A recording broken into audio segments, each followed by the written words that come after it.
Ladies and gentlemen, good day and welcome to the Bank of Maharashtra Q2 and H1FY 2026 earnings conference call. As a reminder, all participant lines will remain in the listen-only mode, and there will be an opportunity for you to ask questions after the presentation concludes. Should you need assistance during this conference call, please signal the operator by pressing star, then zero on your touch-tone telephone. Please note that this conference is being recorded. We have with us from the management Shri Nidhu Saxena, Managing Director and CEO, Shri Rohit Rishi, Executive Director, and all Chief General Managers and General Manager of the bank. I will now hand the conference over to Mr. Shri Nidhu Saxena for opening remarks. Thank you, and over to you. Thank you, and good afternoon, and thank you for joining this phone call. And today we have done our Q2 and HY results, and I will very quickly cover the main highlights. While you would have gone through the presentation, but the highlighting features, our total business grew by 14%, taking it to 5.63 lakh crores. Deposits has gone up by 12.13%. Advances have gone up by almost 17%. CD ratio for us has improved to 82%. Gross NPAs have declined to 1.72. Net NPA have been declined to 0.18. Our provision coverage ratio is standing at 98.34. The net profit too has increased by 23%, and the number is 1633 crores. Operating profit has grown by 17% to 2,500 crores. Net interest income has increased by almost 16%. NIM stood at a healthy 3.85%. Cost to income has also improved to 37.1%. ROA has improved to 1.82%. ROE.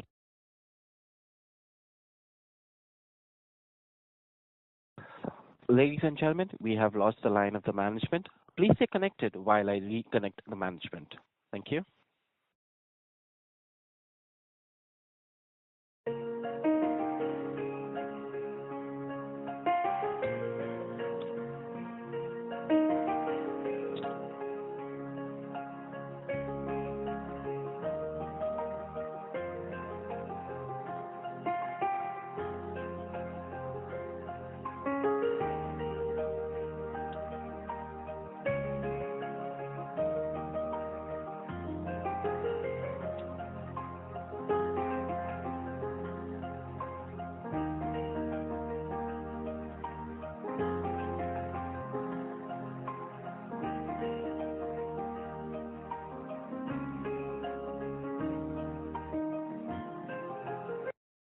Ladies and gentlemen, we have the management line reconnected. Saxena, sir, please go ahead. Yes, sorry for that technical disruption. I was mentioning about the last item. Our capital adequacy is improving to 18.13%, within which the Tier 1 is standing at 14.96, almost 15%. SMA, the loan book is also behaving well. SMA 1 plus 2, which is always an element of concern within this overall SMA book, so that SMA 1 and 2 have actually gone down from 2.61% to 1.87%. It has been an improvement of 74 bps. Couple of things over and above these parameters of business growth, asset quality, efficiency ratio, profitability and capital adequacy metrics.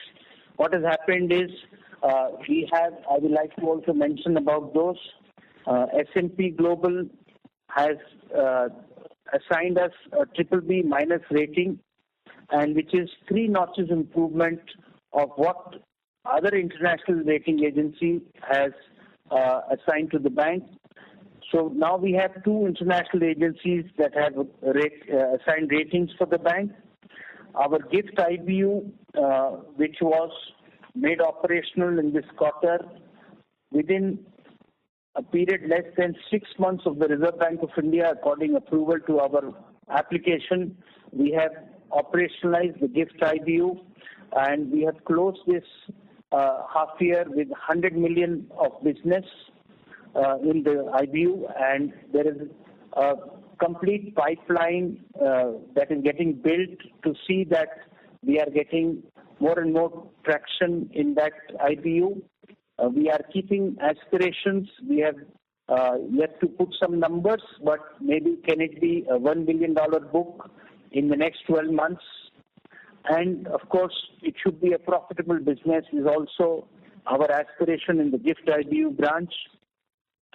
The rating improvements and sharp improvement which has come from the international rating agency, we are also seeing traction in FII holding, which is going up steadily and very lately, recently. We are seeing interest getting built up in FIIs who are looking and tracking our stock. From 0.39% FII holding in 2023, we have for September 2025, the FII holding has improved to 2.58%. Likewise, the mutual funds have also been building books with our Bank of Maharashtra script in their kitty. We are also the bank which is consistently outperforming the industry. And one big enabler, I will a little bit speak about that, is that we are fast expanding our presence in potential growth centers of the country.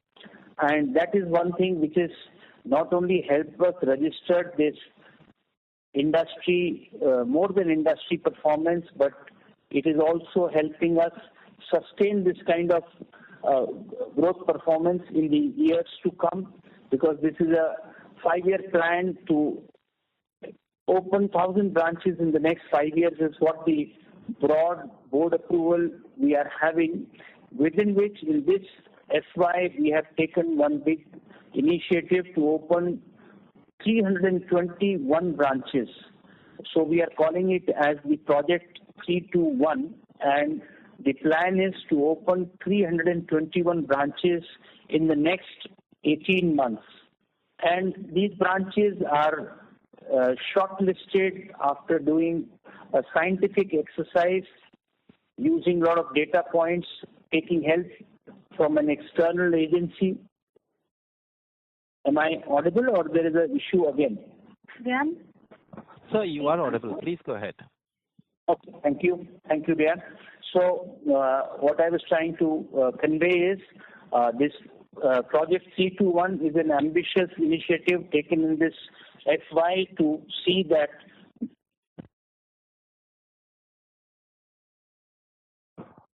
Ladies and gentlemen, we have lost the line of the management. Please stay connected while I rejoin the management.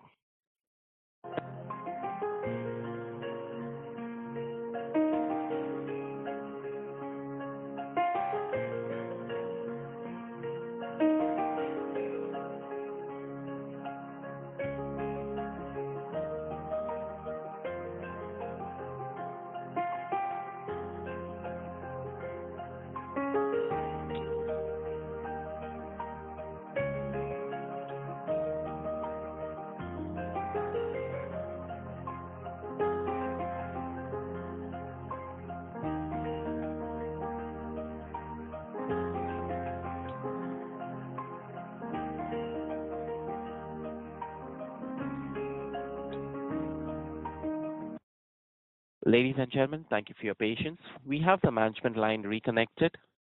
Sir, please go ahead.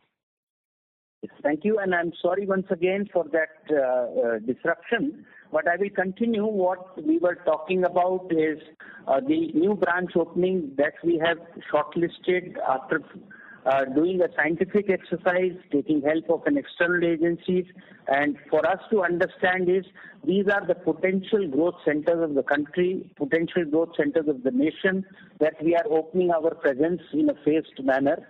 and this is what is going to also support and sustain our fast growth rate that we are clocking every quarter on quarter. So whatever guidance numbers that we have been sharing, I am satisfied as a bank, as a management, that whatever guidance at the beginning of the year for the last 12 to 15 months we've been talking about, we are maintaining and achieving, beating our own guidance quarter on quarter. So if you look at the metrics of importance to the investors, specifically the ROA, ROE, NIM, these numbers, we are having a decent guidance for NIM of 3.75%. But this quarter also we have, despite the rate cut impact coming in completeness in this quarter, we have been able to maintain our NIM above the guidance that we had shared in the beginning. And the Q3 and Q4, we feel that with most of our deposit maturity profile, seeing the deposits getting repriced, we should see that further NIM contraction should not be. But yes, we are keeping a conservative number of 3.75 in terms of the NIM guidance. Let me take a pause here and maybe take some questions before we keep sharing a couple of other things.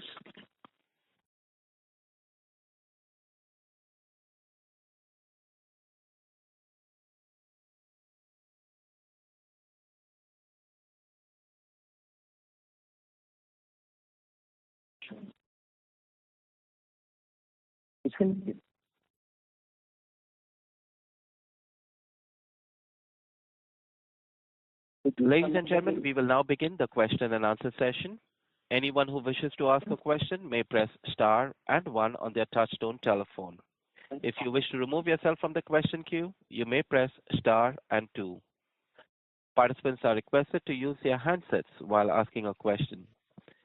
Ladies and gentlemen, we will wait for a moment while the question queue assembles. The first question comes from the line of Rohan Mandora from Equirus Securities. Please go ahead.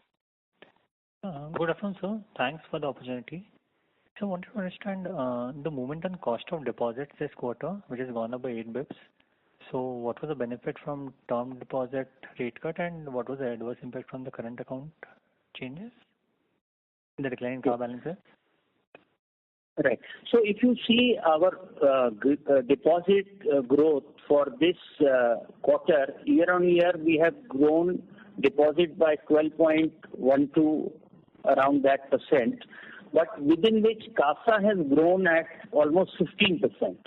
So focus clearly stands out to have more and more low-cost deposit in the system, and the high-cost bulk wherever we have identified, which is sitting in our deposit book, we have been very consciously not renewing the bulk high-cost deposits.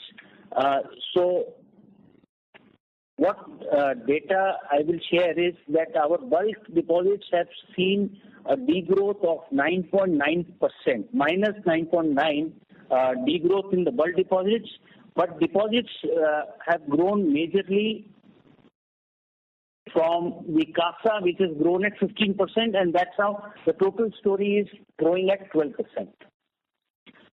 Right, but the question is the cost of deposits, which has increased. So the cost of deposit, maybe it is 7-8 bits, which has gone up, but we are.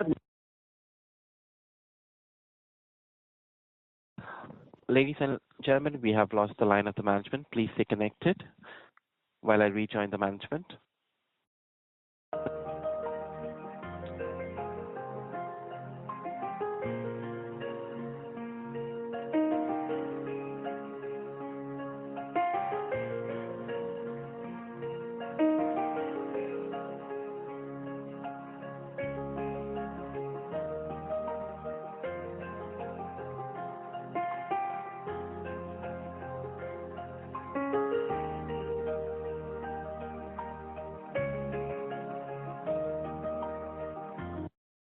Ladies and gentlemen, thank you for your patience.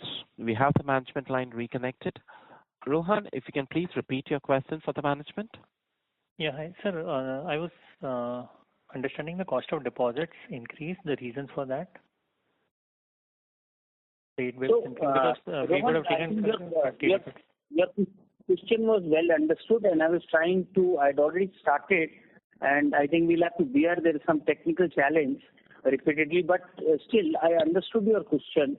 And as I said, focus with us is to maintain our deposit growth majorly through the low cost element. We have done lot of efforts to see that both the components, the core CASA that is coming from our branches and the institutional CASA, which we focus from institutions, government departments, ministries, corporates. We have a separate vertical that takes care of that. These two components are being strategically achieved. The two objectives are strategically achieved through a lot of strategies that we have put in place. If I have to tell you, in terms of business that is happening in branches, we have done a lot of product improvements. We have introduced products for some segments where we were missing. So today we have a complete basket of products that is taking care of the professionals, the HNIs, the NRIs, the business community, and so current saving, salaried, non-salaried. We have a complete basket of products. We have also looked at the process part, whether the process is seamless, helping seamless onboarding of clients to the bank's business, and once they are onboarded, whether they are able to seamlessly transact. So today, if you ask me, our mobile banking application, we have revamped. We have not just upgraded our existing mobile application by introducing a new version, but we have revamped the version, and this is moving faster. And the concept of giving ease of doing business for a client, that they are able to transact on this mobile application with minimum number of clicks, has been the theory in developing this mobile banking application. Someone should experience it to understand what I am indicating to. And so a lot of technology is helping in this segment, the individual core segment that is happening in branches. For the institutional segment, we started with putting up a new business vertical, calling it as new business customer acquisition vertical, headed by a lady general manager, having a complete structure with her, and reaching out. The only two KRA is to reach out to institutions and look at their banking needs and try to get institutional deposits from them, bringing some value also to the institutional clients and understanding their specific needs, and also offering some technology-based solutions there. So these two verticals are independently working, and we have seen that while the industry CASA was 44% some 12 to 15 months back, has come down to almost 36, 37. But in our case, we have been able to maintain our guidance to maintain CASA beyond above 50. So even if this quarter is 50.35, we have a little bit cost of deposits because of the fixed deposits repricing is in the process to happen, and 6 to 8 months is the maturity profile where we will see that my entire portfolio gets repriced. And little bit I would also assign it to with the interest rate cycle today. Clients are also more aware. So a lot of your CASA has moved to term deposits. Wherever the liquidity is not immediately required, clients have created fixed deposits, term deposits for a longer duration in anticipation that the rate cut cycle will also let the fixed deposit rates in system to go down. So that's how for me that 5-6 bps increase in deposits has happened. But I think going forward.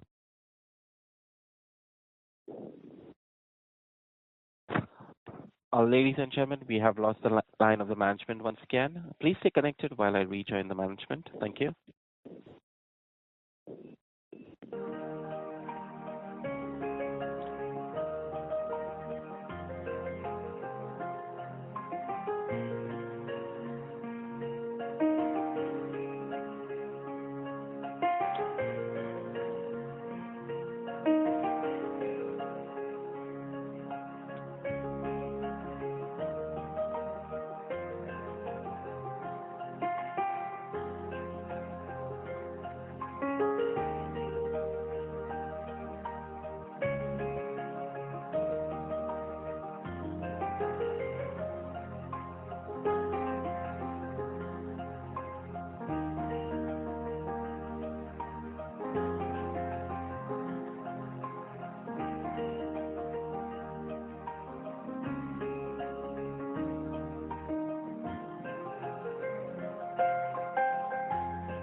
Ladies and gentlemen, thank you for your patience. We have the management line reconnected. Sir, please go ahead. So, Rohan, I'm sincerely apologizing because No, sure, sir. it is disconnecting. But I think very clearly I said there is a core business of CASA, there is an institutional business of CASA. And we are trying to address both these components with a different strategy that is working for us. And we are trying to see that we maintain this low-cost element in our deposit profile, which is a big enabler, contributor to our bottom line. And the system would have seen the average CASA at some point of time, which was in the industry 43, 44, came down to almost 37%.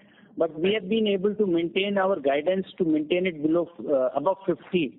That is one. Second, lot of our experience is that with this rate, cuts in the deposit side also, clients are also parking their money from the CASA to creating term deposits with us. That's how the same money. We heard all of these points. This one is well understood. Okay. Okay. So I think we can go to the next question. I think if I have to convey that, we can go to the next. So the second was on what is the outstanding AFS reserve at the end of 2Q? It's around 340 crores on the gross basis. Okay. And this similar number, 500 crores at the end of 1Q, right? I couldn't get you. The number at the end of 1Q was 500 crores, which is 340 right now. Yes, sir. Yes. Okay. And so lastly, there's almost 10.5% Q1Q increase in credit RW this quarter. So if you can explain what is the reason for that? CRO.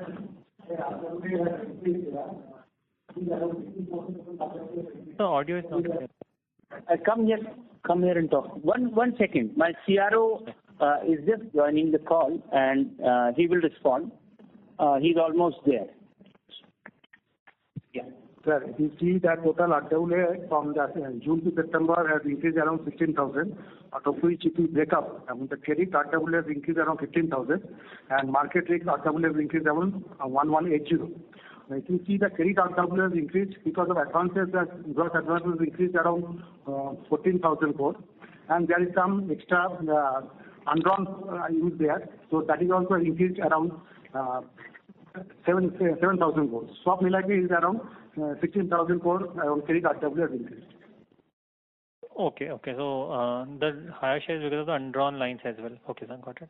Sure, sir. Thank you. Thank you.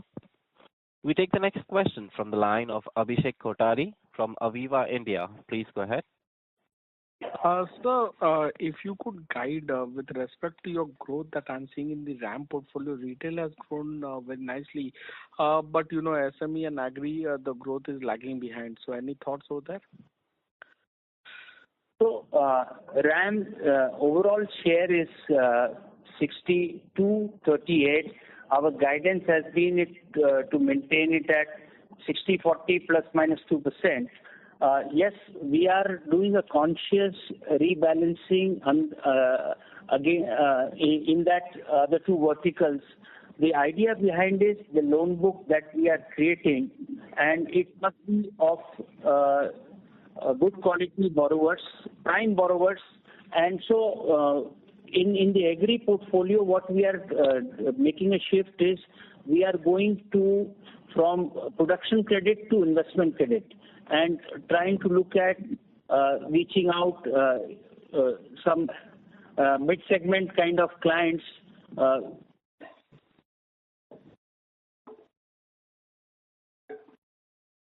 Ladies and gentlemen, we have lost the line of the management once again. Please stay connected while I rejoin the management.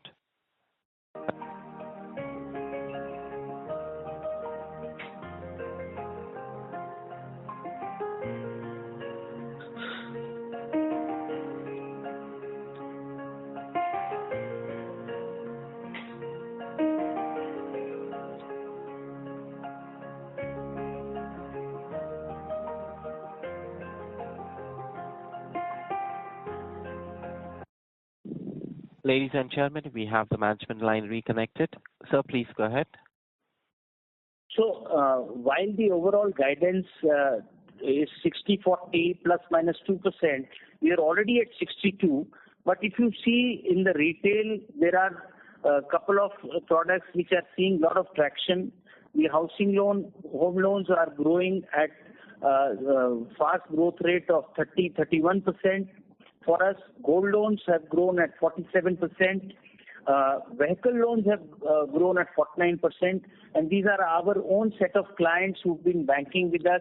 We have tweaked some schemes to introduce new customer-friendly schemes to bring them on our fold, and the entire focus in this segment is towards the big-ticket advances, where we are seeing the LTV is also very favorable to the bank, and we are having that comfort that this growth in the retail portfolio, we are growing in the segment which is constituting the prime and super prime borrowers. Like in the bank today, there is no loan that is available for a client having CIBIL score less than 681. That, as per the definition of TransUnion CIBIL, is a subprime segment, and we are so we have strengthened our underwriting benchmark. So that is one of the reasons that industry growth is supporting in these retail segments. Plus, we have done a lot of product improvisations, introducing new product lines to see that there is a good traction in the retail. In the agriculture and MSME, we are also, while we grow the loan book, we are mindful of the asset quality that we are going to, the pool of assets that we are going to create. So we are focusing this time more on investment credit, some big ticket mid-segment kind of proposals, where we will see a lot of ancillary business opportunities coming in, cold storage, dal mill, rice mill, and so ticket size also will improve. Portfolio will also be there. We will get some ancillary business.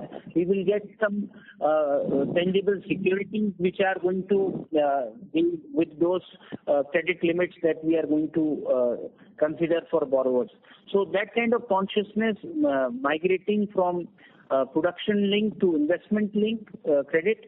In the production, in the KCC, we have already created digital journeys, and we would want the underwriting for small ticket KCC loans to be end-to-end digitalized. So to begin with, 2 states we have picked up. So state of Maharashtra is the first, where luckily we have the exposure, good exposure, and the land records in this state are fully digitalized. So with that, end-to-end journey is possible in underwriting for the small ticket size KCC loans. So that's how the strategy is, and I think in coming quarters we will see a lot of traction in these two segments also. To answer your question in one line, bank is looking at wherever profitable opportunities for growth are there, we will definitely be participating.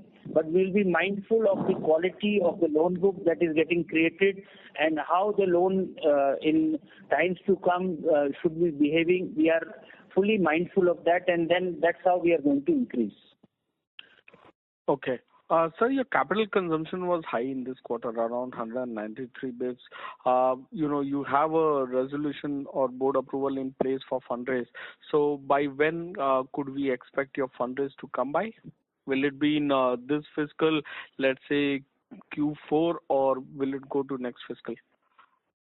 So there are plans. We have approvals in place from our board, from the government, RBI, shareholders. So approvals are in place to go for a fundraise.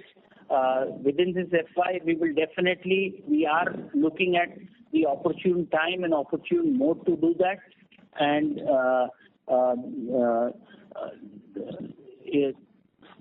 the one aspect that I would like to share here is while the capital adequacy stands at almost 18%, which is our guidance to maintain it going forward, and yes, 193 bits that we have consumed. But if I factor in the profitability of these two quarters, my CRAR improves by another 1.72%. So this is one thing. And as coming back to your fundraise query, yes.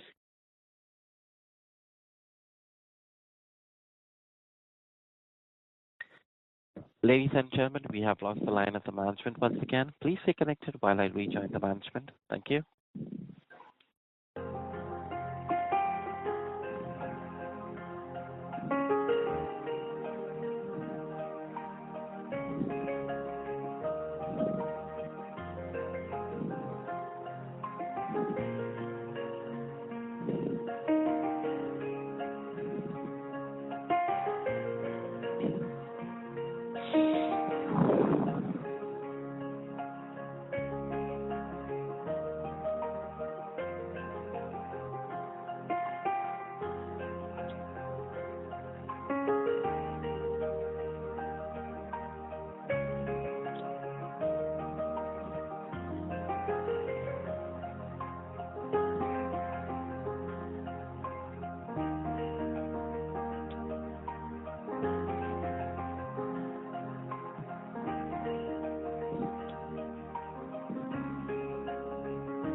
Ladies and gentlemen, thank you for your patience.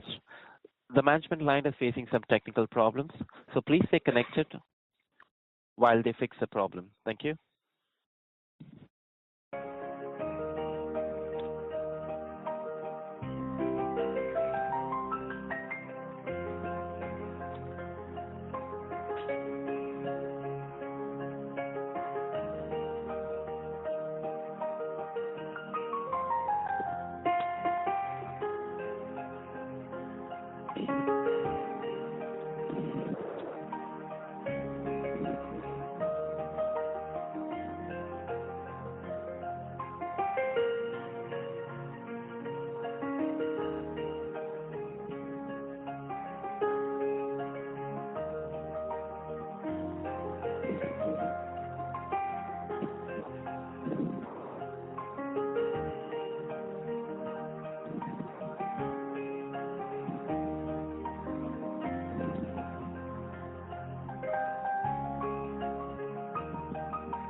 not get interrupted, but please bear with us.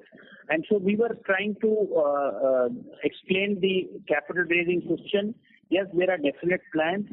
I have a 7,500 crores of approval from the board, within which equity is 5,000 crores. The rest is debt. And at the opportune time in the remaining FY, we would definitely like to take a call on this, and opportune mode we will use to go for the fundraise.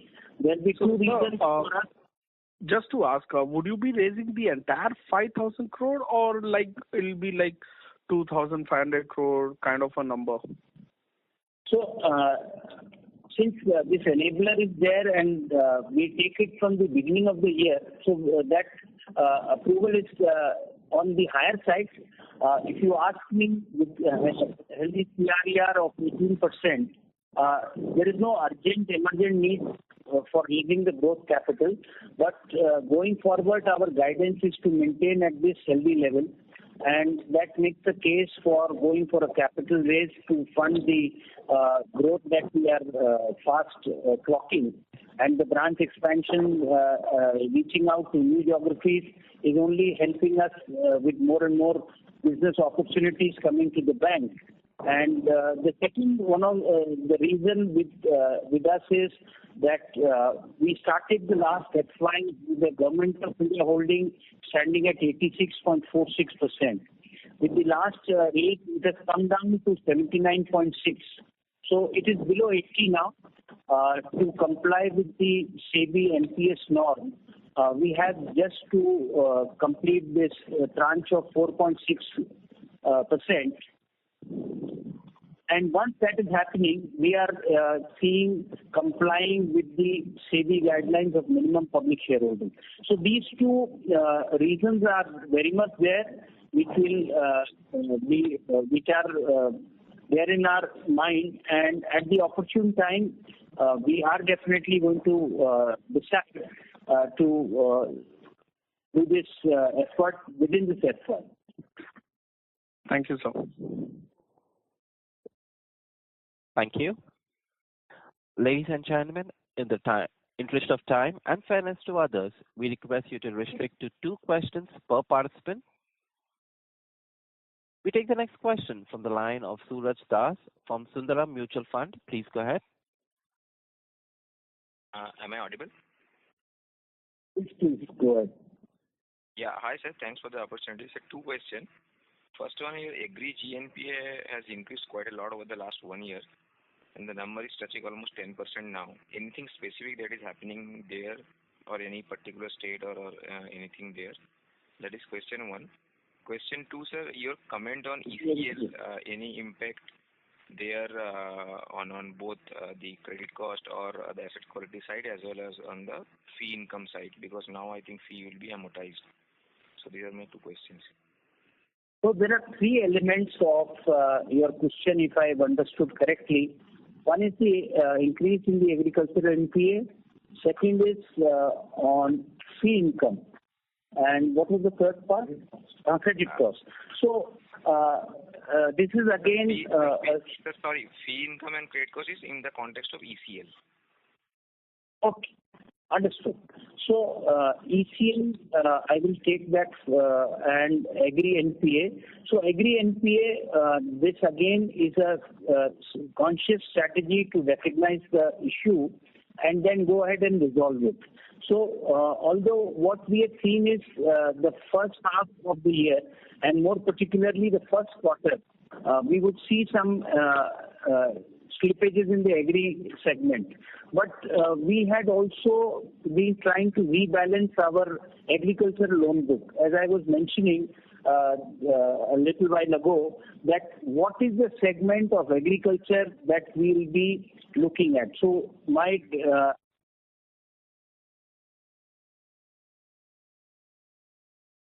Ladies and gentlemen, we have lost the line of management once again. Please stay connected while I rejoin the management.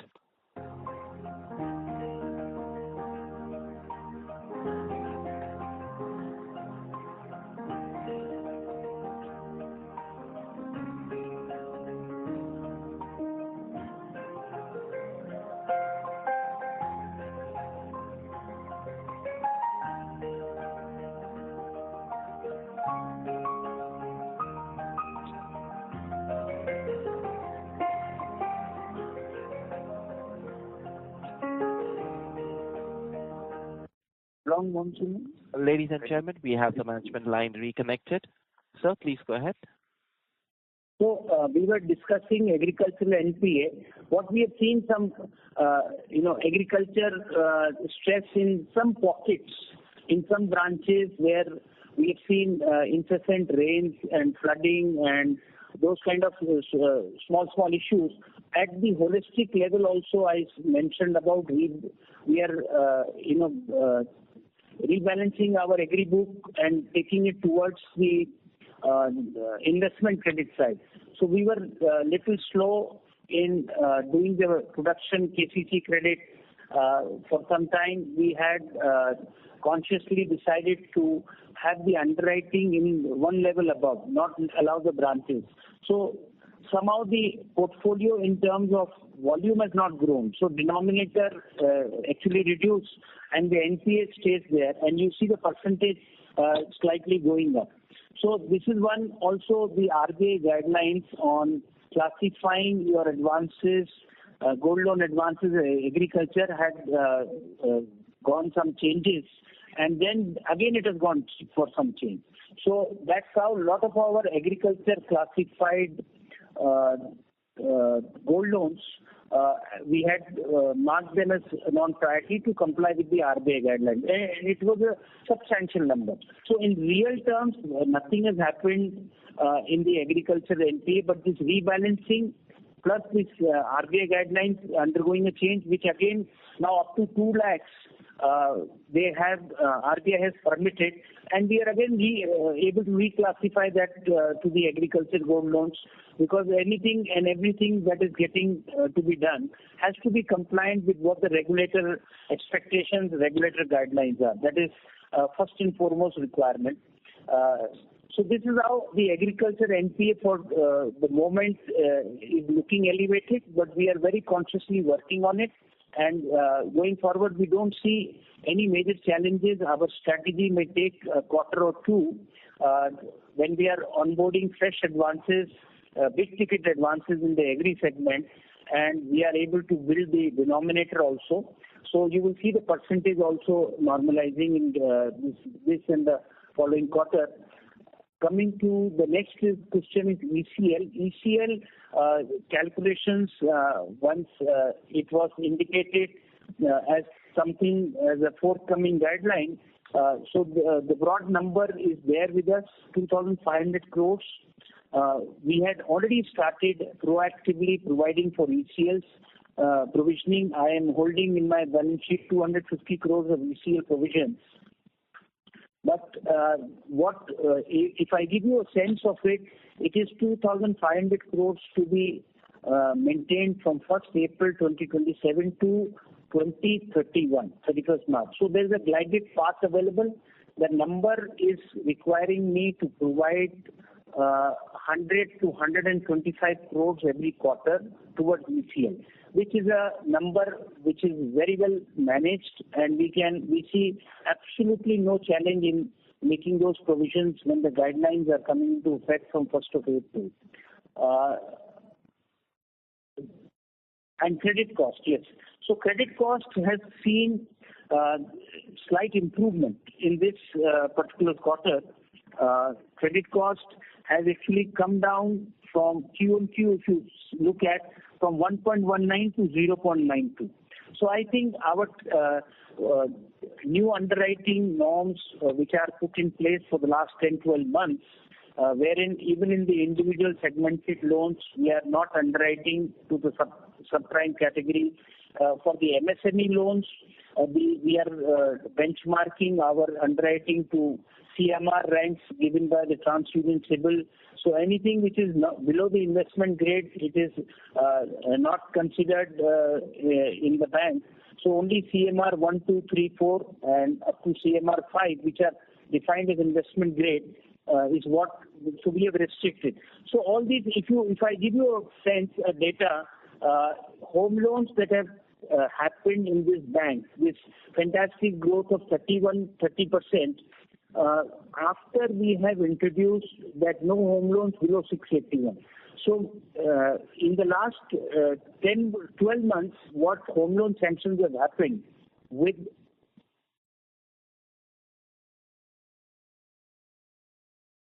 Ladies and gentlemen, we have lost the line of the management. Please stay connected while I rejoin the management. Thank you.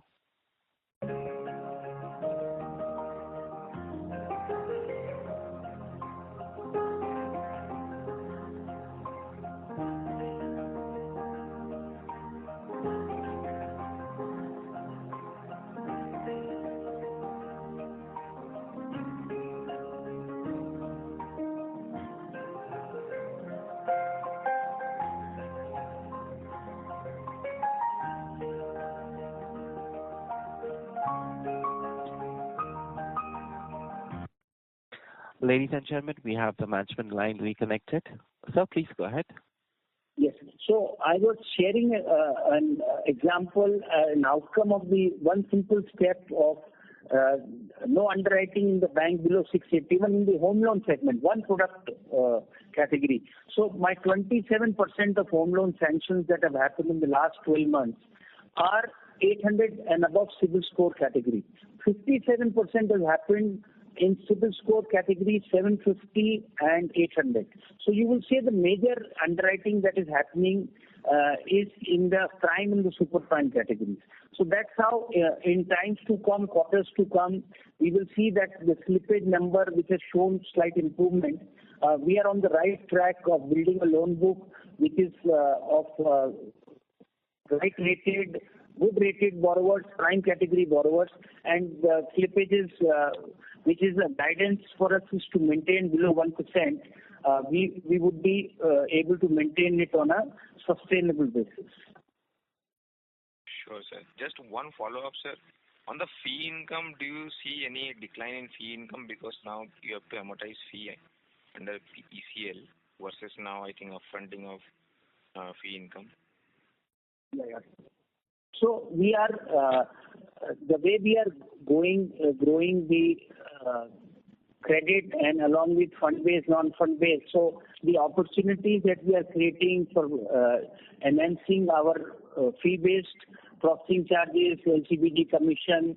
Then we have identified other main areas of augmenting the fee income. We have gone for entering into new partnerships. So today we are joined with SBI Cards, where we are offering co-branded cards, and this is one of the leading credit card companies offering best of the offerings for clients. So my clients, I'm seeing, are enrolling in large numbers. We are seeing the traction, and I'm getting fee-based. So like this, couple of bank assurance is another area. We have ramped up our partnerships in life and non-life, and these partners are in the process of onboarding, but we are also very conscious of the mis-selling part of it. So we are digitalizing the entire end-to-end policy issuance so that there is no chance left for any income leakage, revenue leakage, and right selling practices, customers getting what they actually require. We are mindful of that. So all these elements which contribute to enhancing our fee-based is definitely in our to-do list, and very consciously we want to improve this parameter of performance also. Sure, sir. Thanks so much for all the answers. And sir, one last thing, you have COVID provision of 1,200 crores also. So that 2,500 crore of ECL provision is after adjusting for this 1,200 crores, or this is this you can use towards these 2,500 crores? So it is not just 1,200 crores of COVID provisioning. Today we have ad hoc provisioning in the balance sheet cushion, which is almost now 3,000 crores. Which can be, but this is our very conscious strategy, going by what guidance comes from the regulator also from time to time, that these are the good times for the industry and all the players, entities operating within it, and we should be looking at building extra cushions and buffers in the balance sheet. So that's how we are doing it. But 2,500 crores, I am holding today almost 3,000 crores. I can do it in one go, but that's not what is the right prescription to do. 2,500 crores As against that, we have already built 250, and we may follow a glided path as is also allowed by the regulator to create the provisions. Sure, sir. Thank you so much. Thank you. Ladies and gentlemen, due to time constraint, we request you to restrict to 2 questions per participant. The next question comes from the line of Siddharth Rajpurohit from Systematics Group. Please go ahead. Thank you, sir, for the opportunity. So first on gold loan, what will be your LTV in the agri and non-agri space?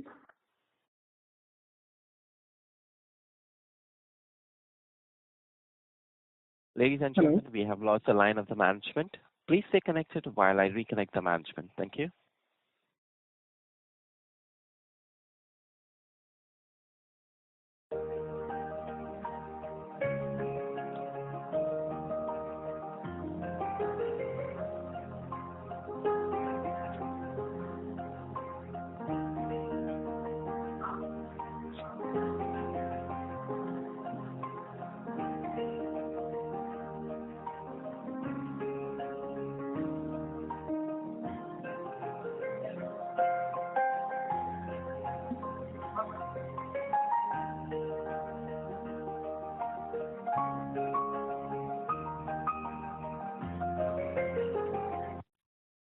Ladies and gentlemen, we have the management line reconnected.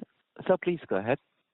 So LTV in the gold, yes, I got your question, sir. I'm replying to that. LTV in gold loans, the RBI guidelines are 75% at all times. So for agriculture, we have kept 85 LTV. And we have some variants within this range in the non-priority, but wherever we get higher LTV, we offer a lesser ROI to incentivize clients to come and pay a higher rate. If they want more loan, they have to pay me a higher pricing. The pricing is tweaked to towards lower the higher LTV, which is our safety. But in agriculture segment, we are 85. All our product variants are following the RBI LTV norm of minimum 75% at all times. Thank you, sir. The second, on your small and medium segment, in the segment sequentially the NPAs have gone up. So what is the trend that we are seeing? Are there incremental pain that is in this segment? And also, if you can, so these are numbers above 5 crores. So if you can give some trends that you have observed in, say, below 5 crore tickets also. So the NPA in the lower segment, we are trying to address in a long-term basis. So mostly for like Mudra segment loans, we have created digital journeys online end-to-end. So a customer can, without reaching to our branch, online make the application, the processing, the documentation, and disbursement. It happens end-to-end online. So what we do for maintaining the quality part of it, that the rules we are prescribing in this digital journey, BREs are decided by the bank to see that the beneficiaries are the right kind of beneficiaries that are entering into this loan book, my system, once they follow this underwriting. And our experience is whatever physical mode that we have been erstwhile doing, legacy, the loan book that is getting created through digital sanctions, end-to-end digital journey, the quality, the stress level, everything is far, far better. So with that, the low-ticket loans, we are migrating, whether in the agri segment or in the micro MSME segment, we are all migrating to this digital journeys. Within this, we also have done a lot of co-lending partnerships, almost 8 to 9 co-lending partnerships we are having today. And of course, the RBI guidelines have undergone change, and I have to make it compliant now with those things. But we have built a good book through co-lending, where we are getting a reasonable pricing, and we are having this co-lending and the business that happens entirely digitalized. End to end is digital. So there is no intervention from the branch when they are dealing with the low ticket size. So this is the broad way to look at the micro and that kind of stress that generally may be experienced in the lower segment, and pricing the risk also properly. But sir, are you seeing some incremental stress in the MSME space of late? So it is not something too alarming in the retail and MSME. If you ask me, the stress which is there, so retail more than 50% of book is home loans, and home loans it is backed by a mortgage. And if there is an account which is experiencing stress, and tomorrow SMA2, it will slip to a delinquent category, we can start the recovery action very fast. And with a mortgage, I am able to recover my dues also. And we are seeing quick upgrades also happening, because since it's backed by mortgage and the value of security only appreciates. So we are not seeing any stress in that retail element, but yes. Ladies and gentlemen, we have lost the line of the management. Please stay connected while I rejoin the management.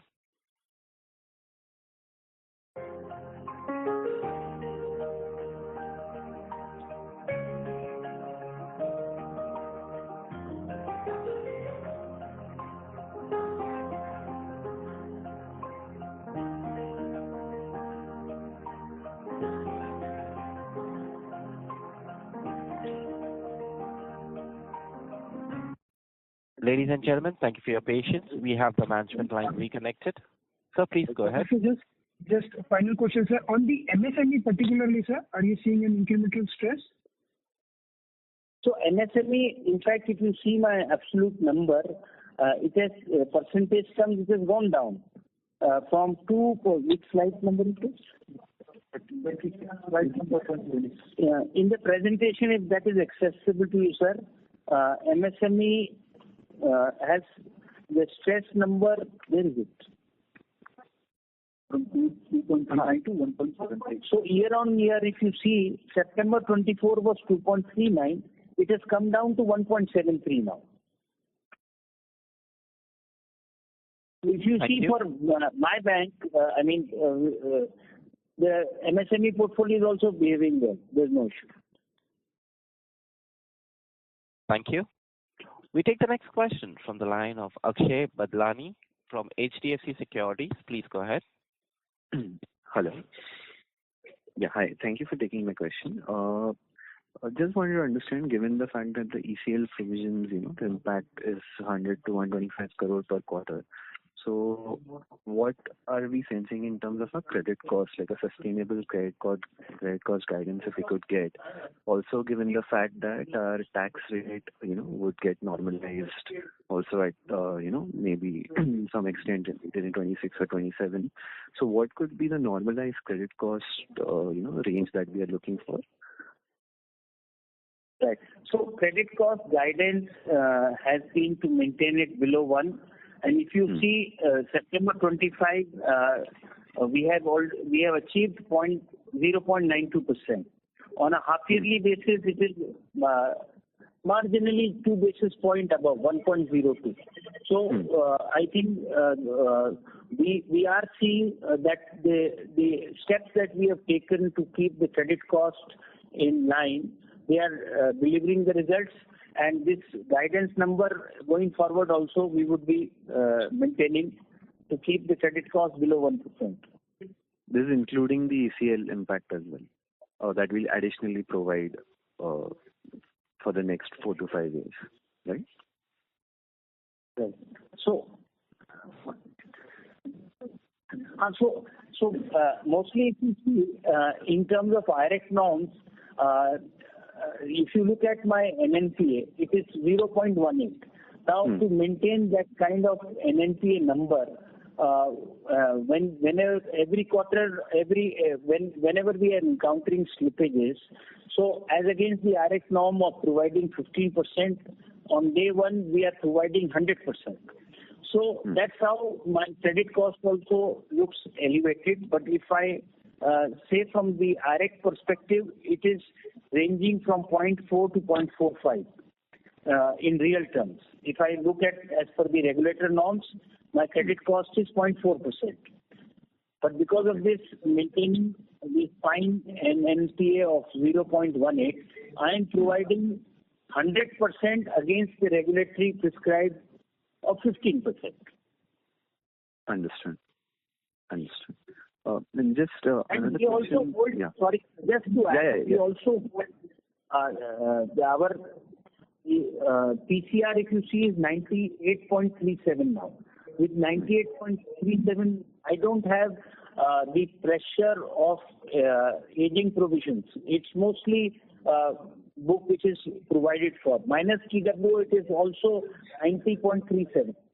So with that kind of high provisioning we are holding, the aging provision pressure is also not there. Understood. Got it. The second question was, given the fact that we have given the target of 321 branches, in the next 18 months, how do we, in which geographies are we seeing, these incremental branches? Which geographies do we, how much of it would be like, non-Maharashtra? Given the fact that, we are looking to expand beyond Maharashtra as well. So which kind of geographies are we looking for to expand, Today, if you ask me, Maharashtra, which is not that it is not important, the highest contributing state to the nation's GDP, we all know, is Maharashtra. But our current branch presence gives us a sense that we are adequately represented. Ladies and gentlemen, we have lost the line of the management. Please stay connected while I rejoin the management. Thank you.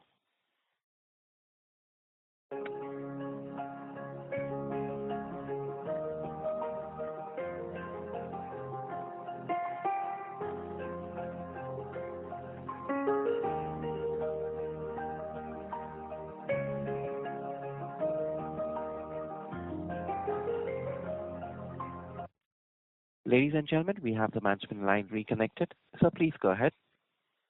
Yes. So I was responding to our branch expansion strategy. Sir, as I explained, we are adequately represented within Maharashtra. So our expansion is all beyond Maharashtra, outside Maharashtra. And if you see 12 months from now, our branch ratio was 52% Maharashtra and the other side is non-Maharashtra.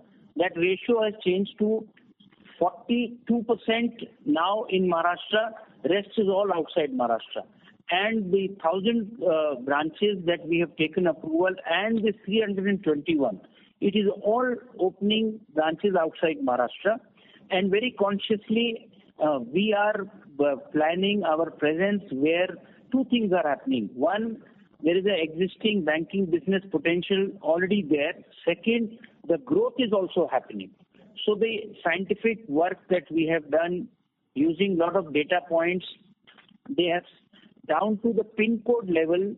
So one center, suppose has 3 pin codes. A Kanpur city, if it has 3 to 4 pin codes, we have a recommendation from the external expert that this is the pin code that you should be opening the branch. So where the city is expanding. So that makes a lot of sense. And so we are opening branches where the existing banking potential is there and potential for growth is also there. So our sense is that when you are going to be one another player in a matured market, it will be very difficult to get traction.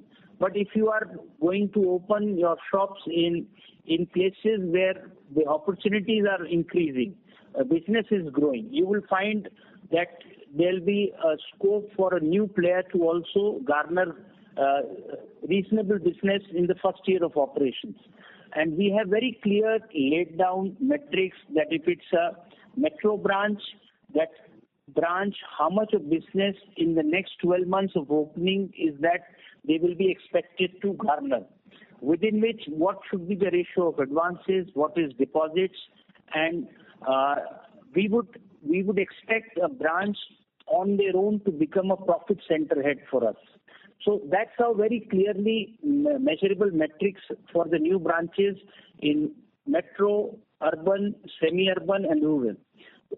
Also, if you see my new business vertical that I mentioned about, they are now in this year given 5 focus states, which are, of course, Maharashtra. We have a strong patronage. We are building on that relationship through more cross-selling to the institutional clients also. But outside Maharashtra, replicating our experience and handling institutional business in 5 focus states. If you ask me those focus states, these are the states where the central allocations are coming in big numbers. So we have done an analysis, studied the budget, the allocations, and we have a sense that there is always a scope for a new player to even garner institutional business. So these 5 focus states, my new business vertical approaches, and they are able to understand their needs and offer customized tech-based solutions and get that business on board. We have got a lot of traction from this initiative, and this year we have only gone ahead and strengthened the vertical further, with every 50 zonal offices having some extended arm of the new business vertical. So that's how we are approaching the branch expansion strategy. Thank you. Ladies and gentlemen, due to time constraint, we take that as the last question and we conclude the question and answer session. I now hand the conference over to Sri Nidhu Saxena for his closing comments.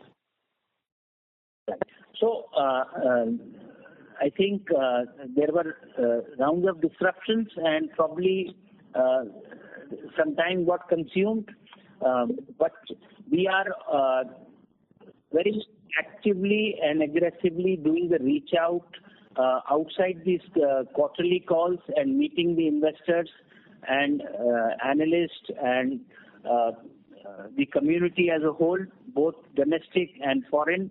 And I think that kind of initiative will keep going on. And Thank you. On behalf of Bank of Maharashtra, that concludes this conference.